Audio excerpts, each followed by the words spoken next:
With this photograph, I want to round off our conversation about removing graphics or logos. And here we'll take a look at how we can work with the patch tool, the clone stamp tool, and the healing brush together to achieve the best results. Now, for this project, we are going to remove the logo on the surfboard here that Kelly Slater's holding in front of him, and also the graphic on his t-shirt, or the logo there. To do that, we'll create a new layer. So let's click on the new layer icon, and I'll double-click the layer name and call this one Patch. The reason why I'm creating a blank layer is because we're going to use the patch tool and talk about how we can use this with Content Aware. So select the patch tool, then in the options bar, choose Content Aware. When you're using Content Aware, you can click on the option to sample all layers, which allows you to do the retouching above. What I want to highlight here is how with Content Aware, we can change our structure value. Let me show you how this works. Here I'll go ahead and click and drag in order to make a selection around the object that we want to remove. In this case, it is this graphic or logo right there. And then next, after you've made the selection, you click and drag this to a new layer area. And I'm just going to click and drag it to this area above and then let go. What we'll see is that now we have this unfortunate repeating pattern, right? You can see how we have this thumb and thumb, which are repeating. Now, why is that? Well, the reason that happened is because we had a high structure value. What that means is maintain the structure, keep it as close as it was to the area that we sampled. So rather than doing that, let me undo this and now drop this down to a low value. And when I select a low value and do nearly the same thing and let go, what we're going to see is that it's now blending this in much more effectively. If I go to an area which is even a little bit more random and let go, you can see what it's done is it's built a new pattern for me. It's not even recognizable where my source area was. And in a situation like this, where we have these handprints that Kelly put on the side of his surfboard, this is perfect. Having a low structure or a low identifiable area that I've sampled works really well. So that part of the image is now complete. We have removed that from the surfboard. Next, let's create a new layer. And on this new layer, I'll do some cleanup work. I'll just call this one T-shirt actually, because we'll work on that area. And first, let's choose the clone stamp tool. And up top, we'll have a high opacity, aligned, and sample all layers. And let's choose a brush without any hardness, and let's choose a really big brush. And I want to choose a big brush just to highlight something here. What we can do is Option or Alt click on a good area of the image, like this part of the surfboard. Then move this down. And can you see how I can see that edge there? And now that I can see the edge, I can bring this down to this area, and I can click in order to paint this in.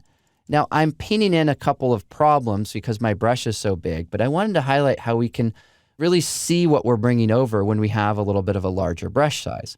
So I'll undo all of this and go back to the way it was previously, decrease the brush size a little bit by pressing the left bracket key, and then Option or Alt click to have a good sample area, and then bring this down, make sure the edge of the surfboard is nice and aligned, and just start to bring this in. And so here you can see what I'm doing is I'm sampling above and I'm bringing content below.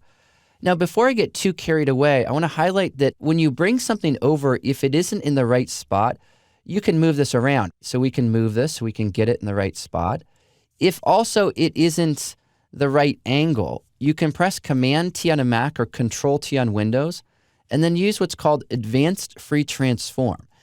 So with Free Transform, if you click on the corner point, you can see how it's modifying everything. But if you press and hold the Command key on a Mac or Control key on Windows, you can just move one corner point at a time.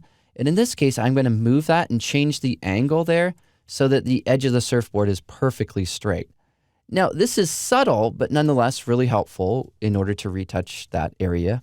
Next, we'll grab the clone stamp tool again, make my brush a little bit smaller here, and just keep retouching this away here so that we can improve this part of the shirt. Now, whenever we're doing this, often you'll want to Option or Alt click to choose different source areas. You want to Option Alt click below and also above, just to make sure that you're bringing in content from different parts of the image and it's not becoming completely noticeable. So I'm going to Option or Alt click from below here a little bit as well to just get rid of a little bit of that shadow.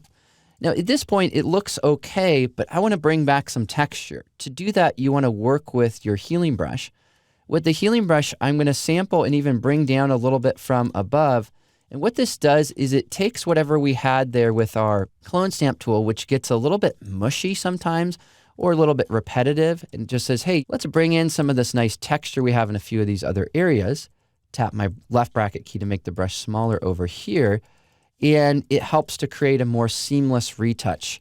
And sometimes that's exactly what you need to do. So it's a matter of using Clone Stamp, maybe modifying that a little bit, and then healing on top of that to bring back some nice texture and to kind of mix it up a little bit so it all blends in nicely. And on that note, that wraps up this example where we looked at how we could use the patch tool. And there, the thing to highlight or remember is the structure value. Low structure means more random, high structure means more accurate. And then next we looked at how we could do some cloning work, free transform what we're cloning, and then heal on top of that in order to achieve the best results.